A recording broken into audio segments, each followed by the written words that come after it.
María, sede de ruega la por nosotros, sabiduría, ruega por el Padre, del Hijo y ruega por nosotros, con el del Espíritu. Espíritu Bien, Santo. Amén. retomamos. He enviado un texto en la clase anterior. Envié un texto también para la de hoy. Se lo envié a Antonio, quizás después les llega. Retomamos entonces y hoy vamos a terminar la cuestión que estamos siguiendo, que es la 27. Vamos a tratar los dos artículos que quedan. Y antes quisiera hacer una breve mención a dos cosas que son muy importantes y que debemos tener siempre presentes cuando tratamos de hacer teología en sentido propio, en sentido fuerte. Lo primero, recordar que jamás dentro del desarrollo de un razonamiento teológico, la conclusión demuestra un misterio de fe. No, el misterio de fe es principio del razonamiento, no es conclusión. Entonces, es la luz a partir de la cual se ilumina la demostración y no es el objeto alcanzado mediante una demostración. No es el contenido de la fe el que está sometido a la razón, sino la razón la que es iluminada por la fe. Eso es lo propio de la teología bien hecha. Si uno quiere hacer teología mal hecha, no hace teología, hace discursos humanos con contenido religioso, pero no es teología católica en sentido propio. Y lo que asumimos por fe nos viene por la palabra de Dios escrita, la Biblia, la palabra de Dios oral, la tradición, y el magisterio, que es el único legítimo intérprete.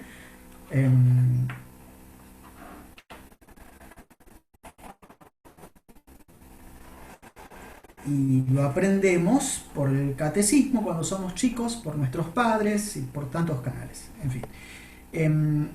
Lo que demuestra la teología, cuando propone un razonamiento teológico, es lo que nos hace ver y entender con la razón, es que la estructura del orden del ser, de aquello que creemos, no es algo absurdo, no es algo imposible, no es algo contradictorio como un círculo cuadrado.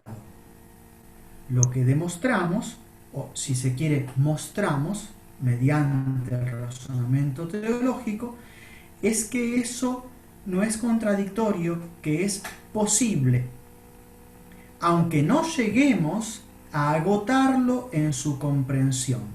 Eso no es un problema, porque siempre uno puede progresar en el conocimiento de las cosas. Nosotros usamos siempre el agua. Aristóteles usaba siempre el agua. Y Aristóteles conocía lo que es el agua. Nosotros también. Hay una diferencia. Nosotros hoy sabemos que la fórmula química es H2O. Aristóteles no lo sabía. Nuestro conocimiento del agua es más profundo. Pero no quiere decir que el conocimiento de Aristóteles era falso. No, era correcto. Nada más que los elementos de la ciencia química de su época no le permitían llegar hasta el punto al que llegamos nosotros. Entonces, el objeto conocido admite grados de profundización. La diferencia con las cosas de fe es que nunca vamos a llegar al fondo del asunto en las cosas de fe. Siempre nos superan infinitamente. Por eso no es que es una cosa temporal, por un tiempo, por una época, por una etapa de la historia que uno no llega a entender. No, eso está vedado, está imposibilitado de raíz al intelecto humano, es decir, el llegar a agotar el contenido del misterio de fe. Sin embargo, el demostrar que no es contradictorio, eso sí está al alcance de un intelecto humano que funciona bien, que está bien disciplinado que está bien educado en su marcha lógica y tiene fundamentos sólidos en la filosofía realista. Primera observación. Segunda observación, siempre que hablamos de las cosas de teología y sobre todo de las cosas que atañen a Dios mismo en sí mismo, tenemos que acordarnos de que se trata de realidades eminentemente espirituales.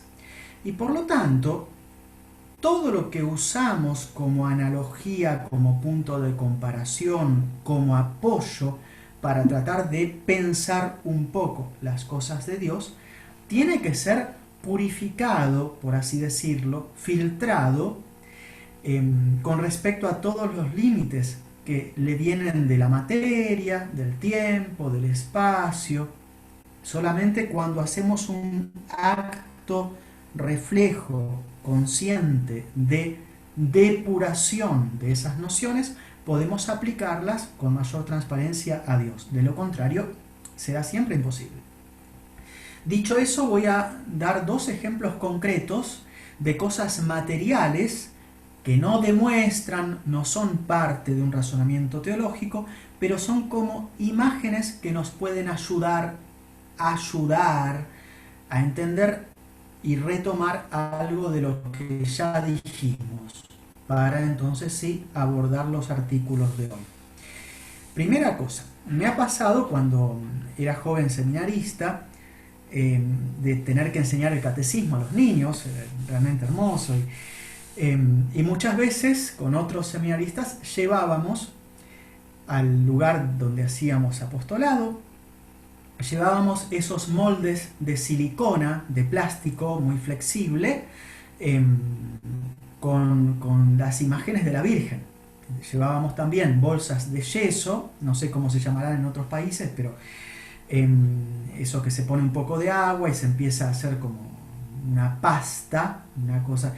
Entonces los niños rellenaban el molde, la estructura de silicona con el yeso, se esperaba unos minutos, después se quitaba el yeso de ahí, se lo dejaba secar y después quedaba eso endurecido y estaba la imagen de la Virgen. Y entonces hacíamos un montón de imagencitas de la Virgen. Pero el yeso, el molde, la estructura de silicona era una. ¿Por qué se multiplicó? ¿Por qué había muchas imágenes de la Virgen si el molde era uno? Bueno, son muchas porque la porción de materia, el yeso en el que fue recibida, era múltiple. Había muchas porciones de yeso y entonces la estructura del molde se aplicó repetidas veces. Para seguir con la comparación, el yeso, esa pasta blanca o como sea, es lo que más o menos, para comparar, para imaginarse, es lo que en filosofía se llama materia.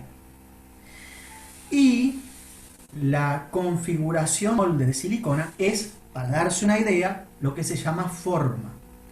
Entonces la forma se puede multiplicar y dar lugar a muchos individuos cuando hay una porción de materia que la recibe. Pero ¿qué pasa en el caso de Dios? Cuando hablamos de generación, no hay materia.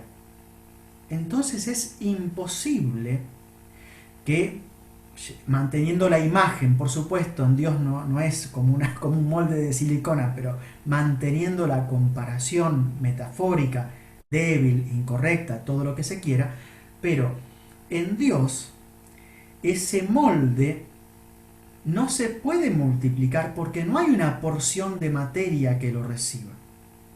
Ahora bien, sabemos por fe que quedando uno solo, porque es un solo Dios puramente espiritual, sabemos por fe que de todas maneras hay tres personas realmente distintas. y son el Padre, el Hijo y el Espíritu Santo. Y estábamos estudiando cómo puede ser que haya una que se llama Hijo. Y bueno, hemos llegado a partir del análisis del modo de surgir de los conceptos en el acto intelectual, que es puramente espiritual, hemos llegado a descubrir que en los seres espirituales hay un fruto interior que puede ser llamado generación, por analogía. Por eso nosotros hablamos de la concepción y hablamos de nuestros conceptos, que son más o menos como concebidos, pero es una manera metafórica de hablar. Lo que pasa es que en Dios, el fruto del acto intelectual, por así decirlo, es de la misma naturaleza divina, que no se multiplica, pero aparece, por así decirlo, como fruto. Y entonces se distingue como principio del acto intelectual, como fruto del acto intelectual. Como principio lo llamamos Padre, como fruto, según la semejanza de la naturaleza y por lo tanto Hijo. Bien. Es para volver un poco sobre las ideas que dijimos usando un ejemplo. Y la otra cosa que quería mencionar también para superar otro de los límites que tendencialmente nos surgen de manera espontánea cuando tratamos de pensar en estas cosas, que los límites son, repito, la materialidad, la temporalidad, el pasaje del poder ser al ser, ¿no? El agua de un vaso está fría, puede estar más caliente. La llevo a calentar, hago el proceso de calefacción y pasa de la posibilidad de estar caliente a estar más caliente en acto, de manera efectiva. En Dios no existe eso. En Dios no hay un pasaje. Entonces, cuando hablamos de procesión, de generación en Dios, tendemos a pensarlo como la generación de un viviente en el orden de la biología, como un pasaje temporal, y todo eso es la proyección sobre una realidad que nos supera, que es la realidad divina, de los esquemas creaturales que nosotros tenemos. Por eso otra imagen que puede ayudar es una imagen, una metáfora, repito, no demuestra, es una ayuda. Es aquella del sol y los rayos, que alguno de ustedes me mencionó en una de las primeras clases. Es una imagen débil. El sol sabemos más o menos lo que es, los rayos sabemos más o menos lo que son. La ciencia actual considera que los rayos del sol, es decir, las partículas de luz que nos llegan desde el sol a la Tierra, tardan 8 minutos en viajar desde el sol a la Tierra.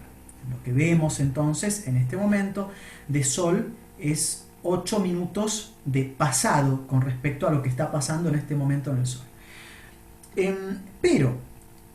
Pero, si mantenemos la imagen y pensamos un sol no redondo y chiquitito como el que estamos acostumbrados a ver, sino mucho más grande, más grande, más grande, más grande, infinito en su extensión, como un plano en matemática. No solo infinito en su extensión, sino que lo pensamos también como ilimitado en su duración, desde siempre y para siempre. Un plano matemático. Es el sol, y entonces como es el sol, tiene rayos. Los rayos surgen del sol, pero atención, el sol está por todos lados, y entonces los rayos están surgiendo no solo hacia todos lados, sino por todos lados. Y el sol existe desde siempre en esa imagen. Los rayos están surgiendo desde siempre. Y el sol existe para siempre. Los rayos surgen para siempre. Y como no hay lugar donde no esté el sol, no hay lugar donde los rayos tengan que llegar. Ya están ahí porque el sol está en todos lados, es infinito. Lo único que nos queda que es, como todos los lugares están ocupados por el sol, todos los lugares están ocupados por los rayos. Es lo mismo.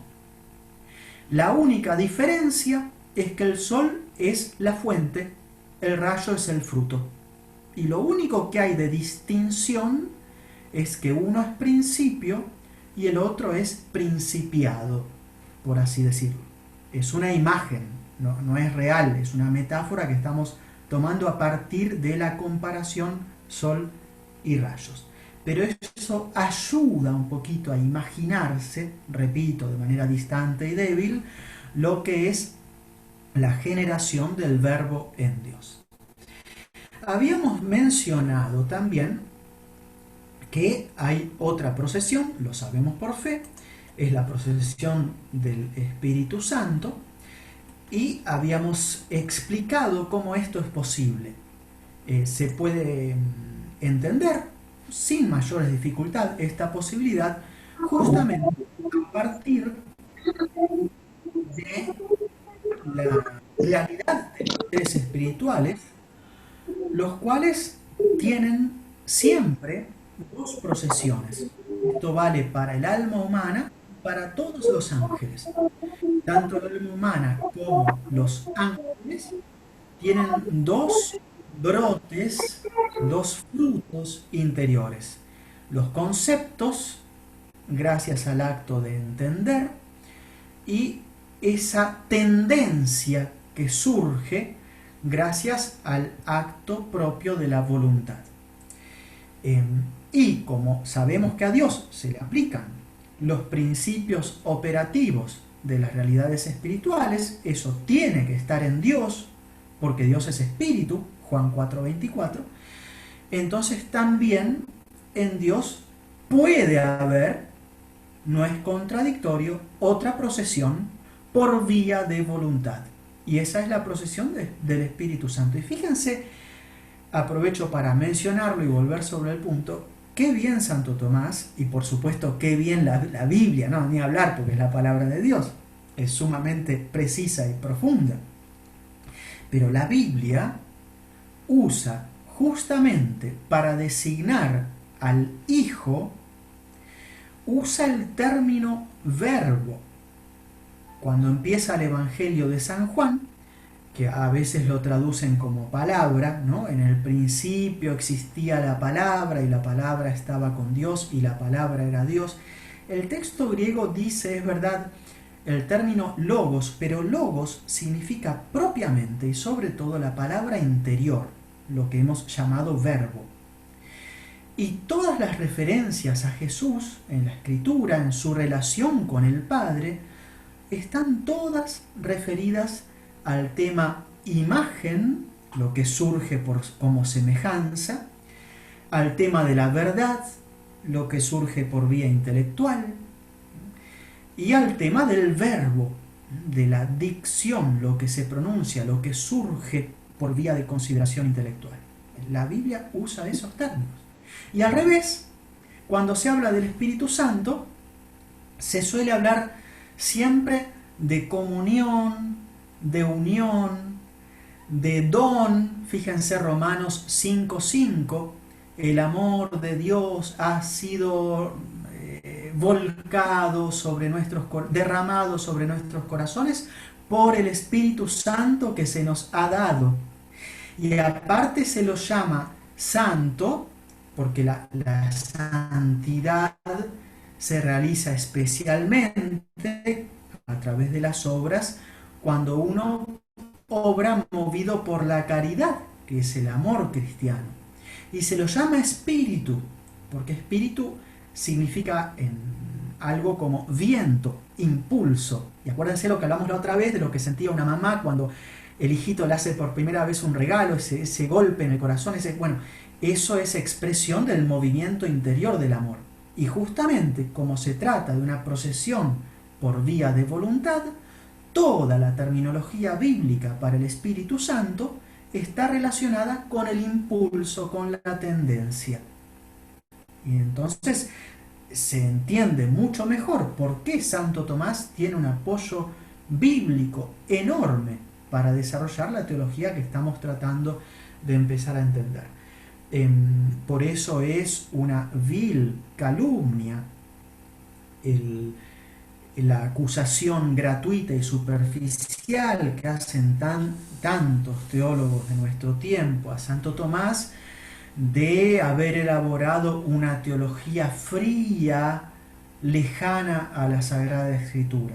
Eso habla solamente de la ignorancia de quienes se dirigen en esos términos a la teología de Santo Tomás o la califican de esa manera. Bien, dicho eso, vamos entonces a los dos artículos que quedan, que pienso que no va a ser tan difícil entenderlos.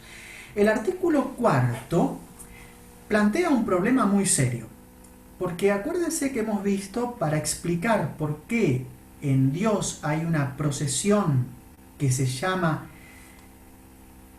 generación de un hijo, hemos explicado que la generación, el engendrar, consiste en la comunicación de la semejanza de la especie a otro viviente a partir de un principio viviente inmediato, conjunto. Bien, hemos visto que en Dios hay no solo una, sino dos procesiones. Y sabemos que la naturaleza divina es una. No son tres naturalezas divinas. No hay tres diosesitos en serie, como tres imagencitas de la Virgen en el yeso repetido. Eso ya lo hemos visto. Y entonces enseguida uno dice, pero, a ver, si el Espíritu Santo surge, hay una procesión del Espíritu Santo, y sabemos que la generación, es decir, lo que da lugar a un hijo, es el comunicar la semejanza de la naturaleza, es decir, la misma naturaleza, que en el caso de Dios no se repite, no se multiplica, justamente con más fuerza, es la misma. Entonces, ¿por qué no decimos que la procesión del Espíritu Santo también es generación? Y entonces que en Dios hay un padre y dos hijos. ¿Por qué no decimos eso? ¿Por qué la Biblia nunca lo dice?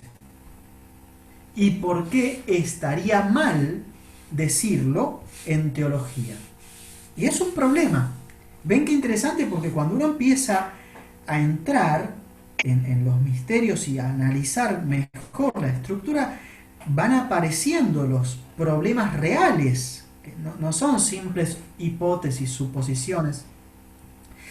Y la resolución de los problemas nos va ayudando a la vez a entender cada vez más, cada vez mejor, cada vez con mayor profundidad.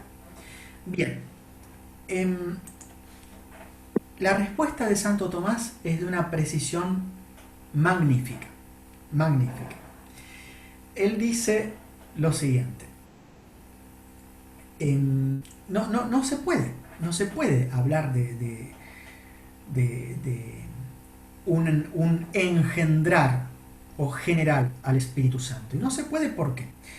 Porque se vio que en Dios hay procesiones tales como las hay en los espíritus, en los seres espirituales.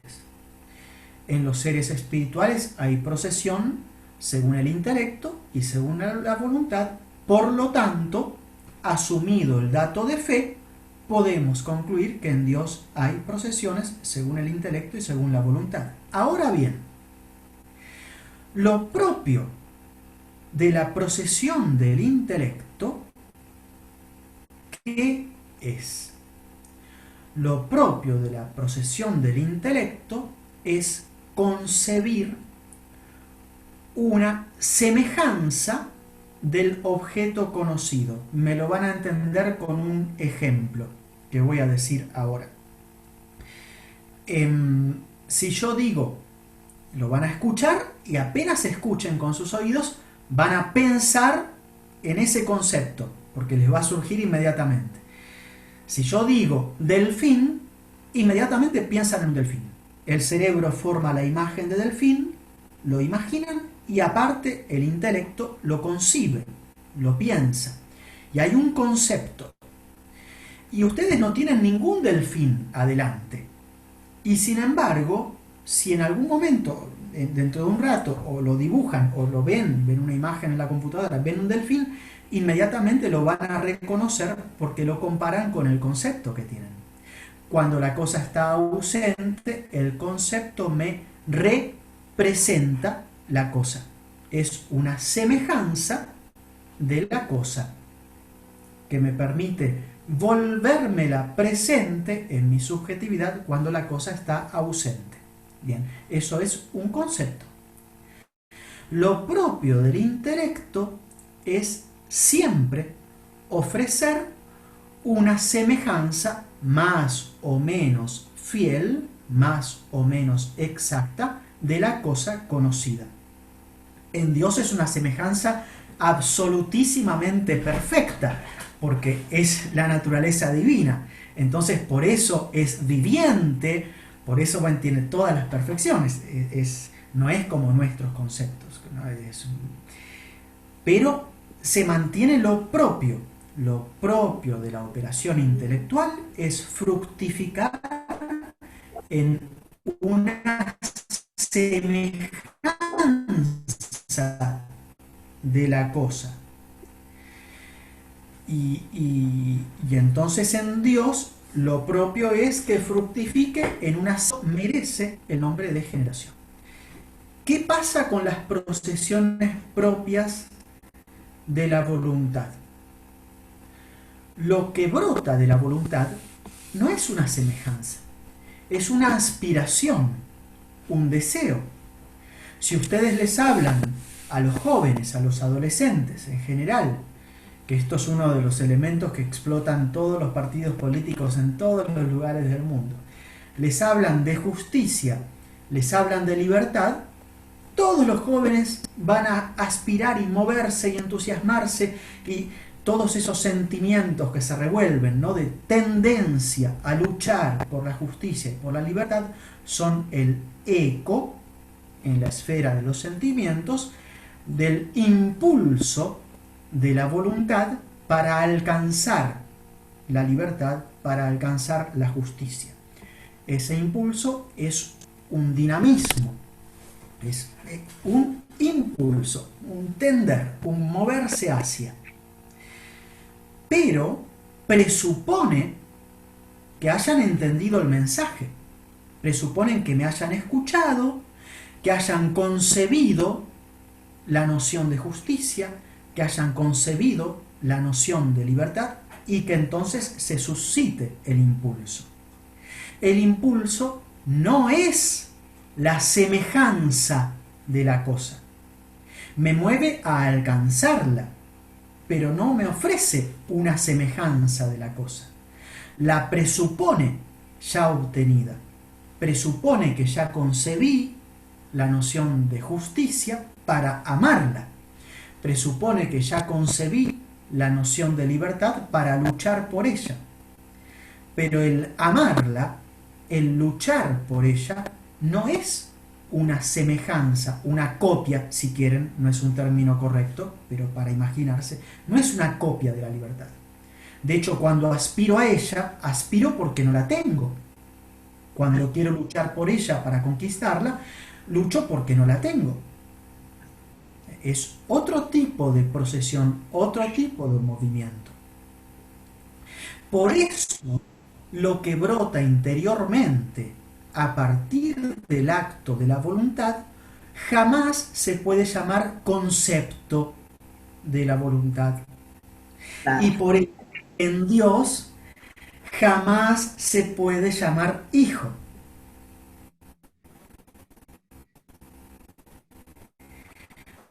¿Cuál es la diferencia en lo que brota en Dios y lo que brota en nosotros por vía de la voluntad? La diferencia es muy interesante. Todo lo que brota en nosotros es simplemente aspiración. Así como nosotros tenemos muchos conceptos y son imperfectos y no son perfecta representación de la cosa, así también nuestras aspiraciones, nuestras tendencias son muchas, son imperfectas, son débiles, etcétera, etcétera, etcétera. Así como nuestros conceptos establecen una composición en nosotros entre nuestra sustancia y los accidentes, lo hemos explicado en la otra clase, también nuestra tendencia presupone en nosotros una composición entre nosotros y nuestros movimientos, nuestros impulsos. Pero en Dios, total simplicidad. Y en Dios implica, es única. Por eso, el impulso que brota de Dios es exactamente igual a la naturaleza divina. Es viviente, es inteligente, es amor, es sabiduría, es todo eso que ya dijimos. Pero, entonces es la única naturaleza divina, pero su manera de proceder en cuanto a impulso no es la manera de proceder como semejanza. Es semejante, sí, porque de hecho lo que surge es la naturaleza divina misma por vía de amor. Sin embargo, no es semejante gracias a la manera de surgir, sino que es semejante gracias a las condiciones en las que surge, justamente porque se trata de algo divino, de algo que ocurre en Dios. Y por eso lo que surge por vía intelectiva en Dios debe llamarse hijo. Lo que surge por vía del acto de amor en Dios, por más que sea semejante la misma naturaleza divina, por más que se dé la comunicación de la única naturaleza divina, sin embargo, no debe llamarse hijo. Es otra manera de proceder. Esto es muy interesante. Uso otro ejemplo que puede ayudar a entender. Y voy a servirme de lo siguiente. Tengo acá un pequeño sacapuntas, no sé si lo ven, para los lápices. Una pequeña hoja de papel. El sacapuntas yo lo puedo tirar. Supongamos que lo tiré, lo dejo caer para que no se rompa, ¿no? Y se cayó, lo tiré directamente. Entonces cae en virtud de la fuerza que supongamos que ejerzo sobre él. Me enojé porque nadie entiende, me enojo y tiro el sacapuntas y bueno, y se cae. El mismo sacapuntas, fíjense que ahora voy a hacer otra cosa. Supongamos que está apoyado sobre esta hoja de papel, ¿no? Y que lo está sosteniendo. Y me distraje, hago un movimiento veloz y me voy a otro lado, me voy con la hoja de papel y el sacapuntas cae. El efecto es el mismo, pero el modo de haberlo obtenido es distinto. En un caso fue directo, porque fue el término punta. En el otro caso fue un efecto indirecto. Es decir, la operación era otra. Yo quise mover la hoja. Como de ellas se cayó, pero es un efecto colateral, indirecto. Son dos situaciones distintas, aunque el efecto final en el orden físico sea el mismo, el sacapuntas por el suelo. Algo parecido pasa aquí. Siempre estamos hablando de las procesiones divinas. El término siempre será una persona divina, es decir, la naturaleza vive según otra manera de proceder. Ahora bien, como lo propio de una de las maneras en que procede es dar lugar a algo por vía de semejanza, esa primera procesión se llama, y merece ser llamada, verbo, procesión del verbo, y por lo tanto filiación, hijo, etc. La segunda es como cuando desplazo la hoja. El efecto es el mismo, siempre la naturaleza divina que ahora posee otra persona más, una tercera persona, pero no procede por vía intelectual, entonces no es concebida, no es engendrada y por lo tanto no debe ser llamada hijo, aunque se trate de todas maneras de la naturaleza divina. Es decir, aunque el sacapuntas esté igual por el suelo, es distinto el procedimiento. Y esta es la explicación de Santo Tomás. Es una genialidad esto. Y ningún teólogo de los y medio heréticos del siglo XX ha dicho algo de este tipo y ni estuvo en condiciones de explicar por qué la palabra de Dios usa cierto tipo de terminología. Al contrario, la teología de Santo Tomás lo explica de una manera maravillosa, mostrando también eso que decíamos en la primera lección, ese ensamble armónico que hay entre la razón, cuando funciona bien, y los datos de la fe. Bien, eso, con lo que expliqué también, hemos respondido un poco a las objeciones.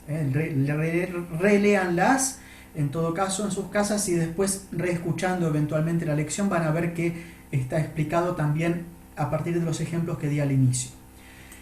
Y vamos al último artículo ya para cerrar la lección de hoy y dar lugar a las preguntas. El artículo 5 es muy interesante, porque Santo Tomás se pregunta si hay más procesiones en Dios. Sabemos que es una única naturaleza divina y tres personas, el Padre, el Hijo y el Espíritu Santo. Eso quiere decir que hay una persona como origen y dos como términos procedentes, y por lo tanto dos procesiones. La gran pregunta es ¿por qué no puede haber más procesiones? Y esto es muy interesante. Nosotros formulamos muchos conceptos, tomamos muchas decisiones, tenemos muchos impulsos, es decir, damos lugar a muchas procesiones intelectuales y a muchas procesiones por vía de amor. ¿Por qué esto no puede tener lugar en Dios? Por varios motivos. Primero, la multiplicidad de resultados cuando algo procede de algo puede deberse ante todo al hecho de que se trate de una procesión exterior, hacia afuera, lo cual implica un recipiente, lo que habíamos explicado de la materia, ¿no? Un carpintero que hace muchas sillas, y eso no tiene lugar en Dios. Entonces tenemos que hablar de las procesiones inmanentes, puramente interiores. Y las procesiones interiores son solamente dos, las de la inteligencia y las de la voluntad. Así que según la manera de proceder, según el tipo, hay solamente dos posibilidades: o tiro el sacapuntas o muevo la hoja, o es por entendimiento o es por voluntad, porque son las dos únicas, por así decirlo, características de los seres espirituales. La inteligencia para recibir todas las cosas, la voluntad para atender a todas las cosas, para conocer, para amar.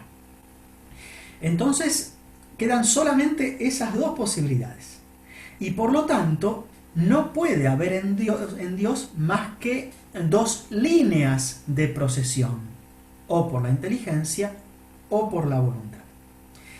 Nos queda en pie alguna pregunta, porque dijimos que en nosotros hay muchos conceptos, como en un ángel. Los ángeles tienen muchos conceptos y tienen muchos impulsos. Entonces, ¿por qué en Dios no? Uno dice, bueno, Dios es infinito, tendría que tener muchísimos más conceptos e impulsos. Y no, exactamente al revés. Exactamente al revés. Les voy a dar un ejemplo muy... 3 6 si se suma en una pizarra, en un pizarrón, y en...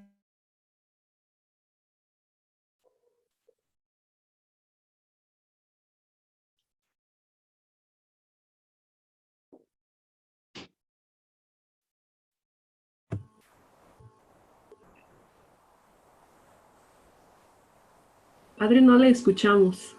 Se cortó, ¿no? Se cortó. Sí.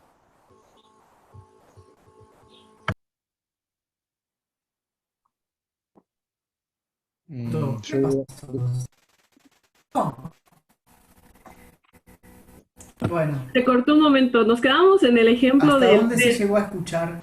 Empezaba a explicar el ejemplo del 3, 3 por 2, algo así. Hasta ahí se cortó. Ah, bueno, 3 más 3, 6. Ah, esa, 3 más Bueno, 3. supongamos que dentro... ¿Se me escucha? Retomo entonces, 3 más 3, 6. Supongamos que dentro de los estudiantes, en el aula del profesor de matemáticas, hay un joven que se llama Einstein. Es la misma ecuación, el mismo dibujito, los mismos números, pero todo lo que llega a entender Einstein de un solo golpe, de una vez, es mucho más que lo que puede entender un niño de 9 años de la escuela normal, que ve exactamente lo mismo. Entonces, y el nenito para hacer la suma tiene que decir 1, 2, 3 más 1, 2, 3. Entonces 1, 2, 3, 4, 5, 6. Tiene que dar muchos pasos. Einstein enseguida. Le bastó una sola idea a Einstein para entender todo y mucho más de lo que nosotros podríamos imaginar. Cuanto más fuerte es un intelecto, cuanto más potente es, menos necesidad tiene de multiplicar conceptos, porque con una sola noción tiene la semejanza de más cosas. El verbo de Dios, el Hijo, es semejanza absolutamente idéntica de la única naturaleza divina. Y entonces expresa infinitamente la única naturaleza divina. Y expresa todo lo que Dios puede crear hacia afuera. Todo, absolutamente todo. Y por eso se entiende a sí mismo y entiende todo lo demás. Y por eso no es que no tiene necesidad de hacerlo, sino que tampoco puede multiplicar verbos, porque su único verbo agota todo. Por eso solo puede haber en Dios una procesión según el verbo. Algo semejante pasa por la procesión del amor. Es tan grande el amor a Dios, de Dios, tan infinito, tan desbordante, que es la naturaleza divina misma, que es amor y, por así decirlo, fructifica se convierte en una persona más. Y ese mismo amor personal ama la naturaleza divina, ama al Padre, ama al Hijo y ama todo lo que ama, sin necesidad de multiplicar amores. Por eso se equivocan groseramente, gravemente, los malos teólogos del siglo XX, como por ejemplo el italiano, que es cardenal ahora, es un poeta napolitano con veleidades de teólogo, Bruno Forte, un tremendo sanatero, como decimos en Argentina, em, cuando dice que las dos procesiones del Hijo y del Espíritu Santo son por vía del amor. Como no hace teología, sino que hace poesía, él piensa que está diciendo algo lindo, pero en realidad está haciendo un agravio a Dios, porque al multiplicar las fructificaciones del amor, lo que se está diciendo es que el acto de amor divino es imperfecto y necesita repetirse para llegar a su plenitud, lo cual es un grosero error. Y aparte desconoce por completo lo que es, aparte desconoce los datos de la Sagrada Escritura, que siempre tienen que ser el punto de partida para hacer una buena teología. Eso no quiere decir que el Padre no sea amor. No quiere decir que el Verbo no sea amor. Sí, el Verbo es amor, pero lo es a partir de su surgir como entendido. No quiere decir que el Espíritu Santo no sea intelecto, que no sea sabiduría. Sí, lo es, pero es la sabiduría y el intelecto como surgido por vía de amor. Es esa. La única diferencia es el modo de surgir, pero es la única naturaleza divina en tres personas. Lo que queda por ver, en la próxima lección vamos a retomar el texto que les adjunté o envié, espero les haya llegado. Lo que queda por ver es cómo entonces, siendo una naturaleza y tres personas, hay relación entre ellas. Es el gran punto que queda por ver. Y por último, la otra lección que quede, vamos a dedicarla a ver cómo nos es posible hablar de manera correcta, sin error, de las tres personas, sin incurrir en una representación mitológica y manteniendo al mismo tiempo la identidad de naturaleza. Eso lo vamos a ver después. Pues dicho esto, paso a dar lugar a las preguntas que haya hoy. Acá me dicen que no se escucha, espero que se haya solucionado. Sí, se escucha. Después, bien, gracias. Después, tal vez pueda interesarle a alguien, Suma Teológica 1962. Bien, no sé si es una propaganda o un link para descargarla. La Suma Teológica de 1880 no la conozco, tengo que verla. La del 62 es la que recomiendo, que es la edición bilingüe de la Biblioteca de Autores Cristianos, de la BAC. Esa es buena. Tiene sus límites, sí, pero es la mejor cita en castellano que yo he visto. La del 1880 no la conozco, tendría que darle una mirada. Bien. ¿No hay más preguntas hoy? Parece que no. Parece que no. ¿No, verdad? Pronto. Bueno, pues, a ver un mensaje. Hay un agradecimiento. Después, padre, perdón por el fuera de tema. Hay traducción al español de su Cinque Vie Tommasiane. Gracias por la pregunta. Sí, estoy preparando una traducción al castellano del libro sobre las 5 vías de Santo Tomás. Es un libro de filosofía. Estoy preparando la traducción al castellano, sí. Y todavía no la terminé. Y tenía pensado prepararla para más o menos para julio, poder editarla en castellano. Lo que pasa es que ahora con todo el tema de esta cuarentena, este arresto domiciliario en el que estamos todos en el mundo, y se me parece que se me complica el tema del viaje a Argentina que tengo que hacer, así que bueno, no sé, pero la idea era más o menos para ese periodo tenerla terminada, espero poder. Después, bueno, agradecimiento, bueno, está bien, gracias a los que agradecen. ¿Alguna pregunta más? Bueno, parece que no hay preguntas, entonces. Bueno, si no hay preguntas, cerramos entonces lo de hoy. Le damos gracias a Dios. Gloria al Padre, al Hijo y al Espíritu Santo. Como era en el Como era en el principio, ahora y principio, siempre. Ahora y siempre, por los siglos siglos de los siglos. Amén. Amén. En el nombre del Padre, y del Hijo, y del Espíritu Santo. Amén. Amén. Amén. Bueno, muy bien, gracias a todos. Un saludo y hasta el lunes que viene. Que Dios los bendiga. Gracias, Padre. Gracias. Bien, gracias.